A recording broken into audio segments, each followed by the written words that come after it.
ব্যাপারটা এমন না যে আল্লাহ লিখে রেখেছেন বলে আপনি বেছে নিচ্ছেন। যেহেতু আপনি এটাই বেছে নেবেন, তাই আল্লাহ আগে লিখে রেখেছেন। এখানে পছন্দ আপনার, তবে আল্লাহ আপনার পছন্দ জানেন। যেমন ধরেন একটা রাস্তার মোড়ে আসলেন, সামনে 5টা রাস্তা, রোড নাম্বার 1, 2, 3, 4, 5।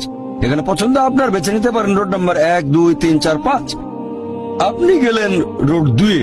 এটা আগে থেকেই লেখা আছে আপনার নিয়তিতে যে আপনি যাবেন 2 নম্বর রোডে।